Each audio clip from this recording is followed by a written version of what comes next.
G'day folks, it's Will here, and this is the Trek Fuel EXe. This is a brand new model for 2023, and it's a lightweight, full suspension e-mountain bike that's based around a unique, never before seen motor. Now, claimed weight on this bike is just 18.4 kilos in its lightest configuration, which is around 5 kilos lighter than Trek's full-powered big travel rail. That puts the Fuel EXe into direct competition with the specialised Levo SL and the Orbea Rise, which are two bikes that we've had a load of experience with. So how does the Fuel EXe compare, and what does that new motor bring to the party? Well, join us as we review the Trek Fuel EXe.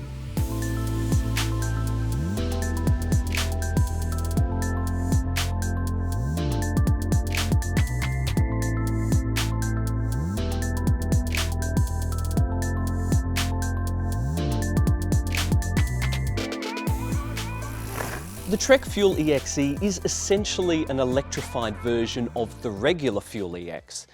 It's also based around 29-inch wheels, though it does get a touch more travel with 150mm fork and 140mm of rear wheel travel, courtesy of the ABP 4-bar suspension design.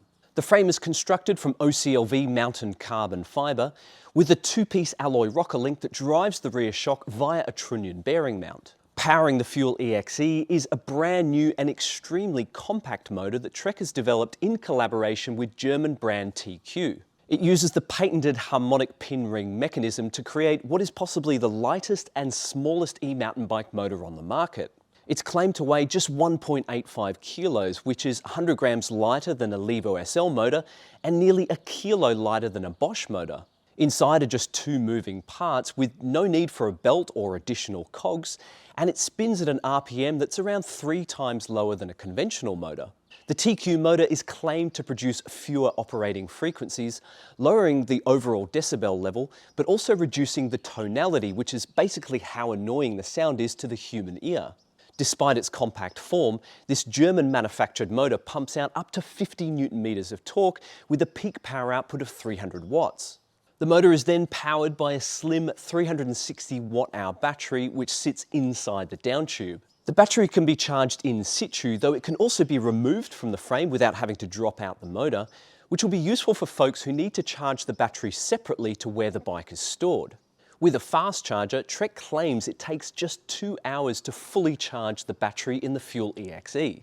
If you do want more juice, there's an optional 160 watt-hour range extender which can be purchased separately.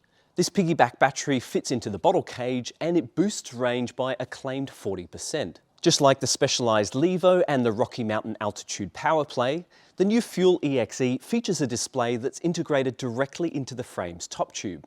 There's a 2-inch screen with a single button for turning the bike on, and that same button is used to scroll through 4 pages which displays key metrics including riding speed, battery status, rider power and motor power, and estimated range. There's a discrete 2-button controller up against the left-hand grip, and that allows you to toggle through the 3 different assist modes, which are Eco, Mid and High.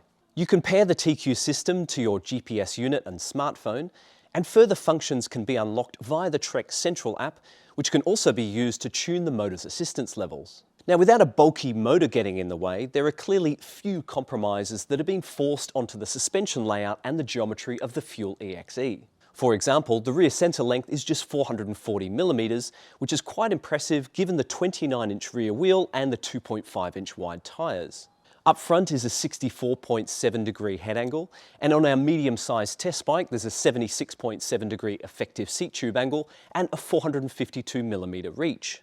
All of those measurements are in the low geometry position, but flipping the minnow link into the high position will steepen the angles by ½ a degree and lift the bottom bracket by 7mm.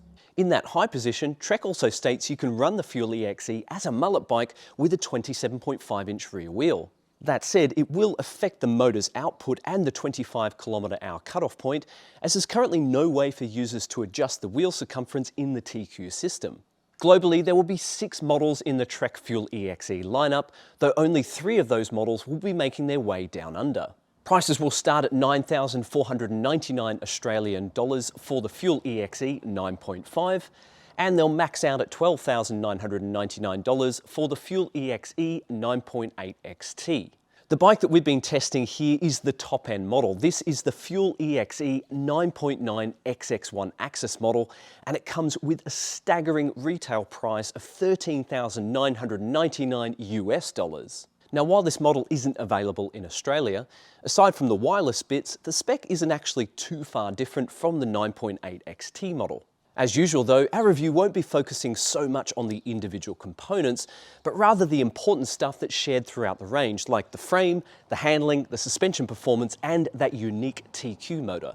As for weight, our test bike came in at 18.6 kilos, which has been weighed without pedals and with the tyres set up tubeless. It's a little heavier than claimed, but it's still pretty impressive for a full suspension e-mountain bike, especially given those aggressive tyres, powerful brakes, and the piggyback shock.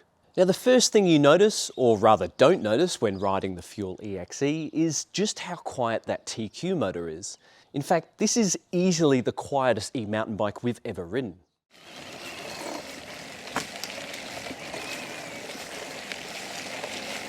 Okay, so now we've got the lapel mic around the collar of my top. Try and give you a better idea of the sound of the motor from the rider's perspective.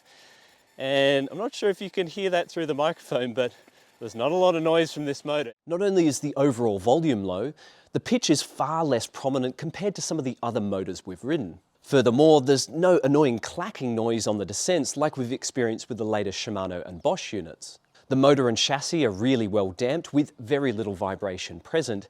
And while noise isn't everything, it has to be said that it's so nice to be out on the trail on a quiet bike. Now, initially, the muted motor performance was creating the illusion that it was providing us with less assistance. This is because the power delivery is less obvious compared to noisier and whinier motors. However, a quick glance down at our average riding speeds soon had us correcting that illusion. Of course, it doesn't deliver as much punch as those bigger 85 Nm motors, which is to be expected. During our standardised range test, which I'll get onto in just a bit, the Fuel EXe was climbing with an average speed of around 14 kilometres per hour compared to 18 kilometres an hour on an EP8 equipped bike. This means that if all of your pals have full powered e-mountain bikes, you're going to be working a bit harder on the Fuel EXe in order to keep up. But if you only ever ride single track in the eco or medium assist settings, the TQ motor is likely going to meet your needs. As a lighter rider myself, I've personally found the 50 Nm power output to be pretty much perfect for trail riding. Out on the trail, the Fuel EXe's carbon chassis feels stout and reliable, with no hint of twisting or flex under load. It somehow manages to achieve this sensation without feeling harsh or pingy, and instead it offers an accommodating platform that allows you to push it quite hard without fear of being punished for poor line choices. The top-notch suspension plays into this beautifully when you're smashing down rowdy descents. It might not monster truck those same descents quite like the heavier and plusher rail, though the Fuel EXe is considerably more agile when the trail gets squigglier, with less exaggeration required from your handling inputs. The smaller and shorter battery puts less weight up towards the head tube, helping to centralise and lower the overall centre of mass. Combined with a stiff frame, there's very little understeer present, and it never feels like it's trying to push wide or ride away from you. The intuitive handling and the low overall weight means the Fuel EXe is pretty approachable for beginners, but it also makes it a more involving bike to ride for more experienced riders. Yes, it's still an 18+ kilo bike, but it is much more playful than the rail, with those shorter chainstays helping to encourage more front wheel popping shenanigans. It dips into corners without requiring constant persuasion, and it also takes to the air well too, maintaining a steady trajectory without making you feel like you're an unwilling passenger. There's a heap of support from the suspension for soaking up ill-timed landings when things do go bad, and the rear shock's hydraulic bottom-out feature helps the suspension to ramp up in the final 20% of the stroke. While the O-ring indicated that we had indeed used full travel on many occasions, not once did we ever feel a harsh bottom-out while riding. While the RockShox suspension does offer bucket loads of control, the Fuel EXe isn't overly plush on smaller chatter.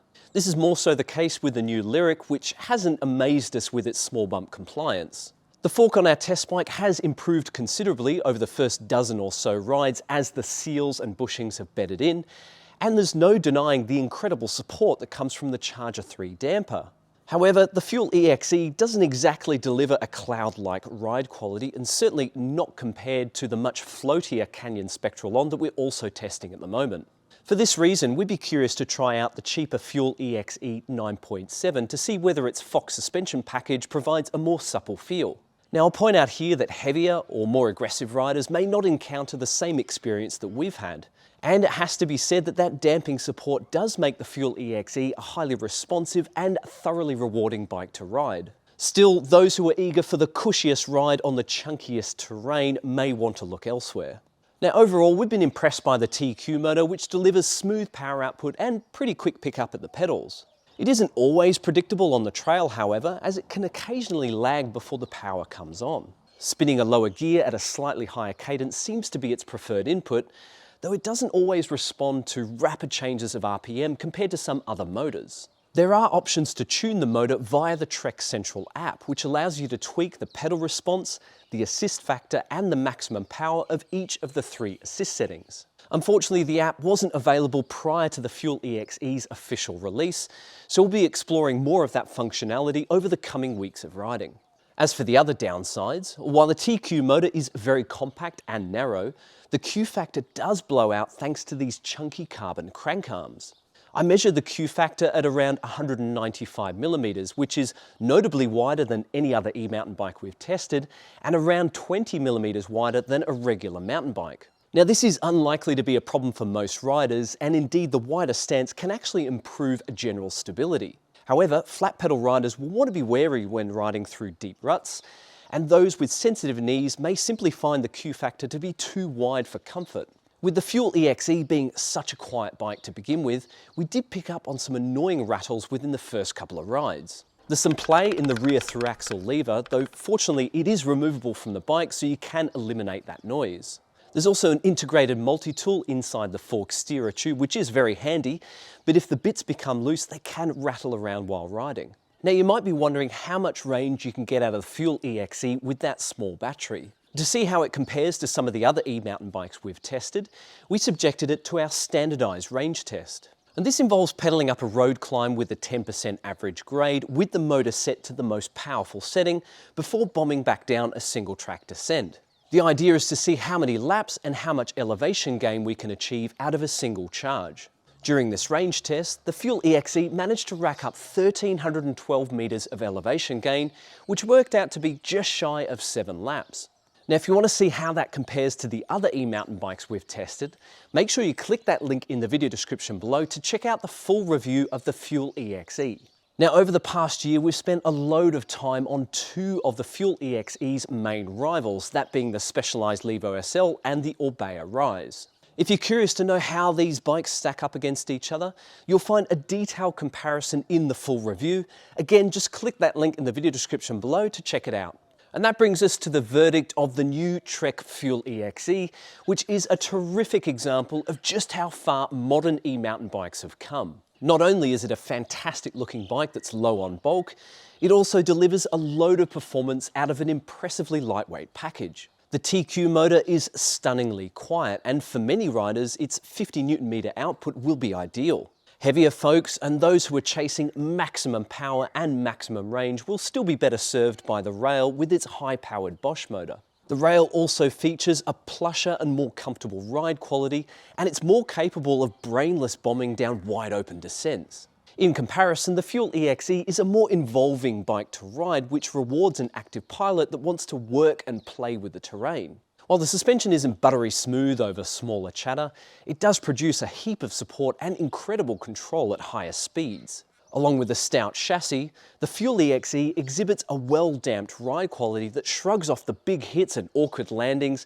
despite not having a ton of travel. It's responsive and fun to ride on twistier single track, with the kind of on-point handling and geometry that we expect we'll see in the next generation of the regular Fuel EX. And so for those riders who are looking for that hallowed middle ground between a regular trail bike and an e-mountain bike, the Fuel EXe presents one of the most compelling and appealing options yet. Now, as mentioned before, the full review of the new Trek Fuel EXe is now live over at flowmountainbike.com. If you've got any questions for us about this bike, chances are they're already answered in the full review, so make sure you click that link in the video description below to check it out. Otherwise, I hope you've enjoyed this video review, and we'll see you guys next time. Tooroo!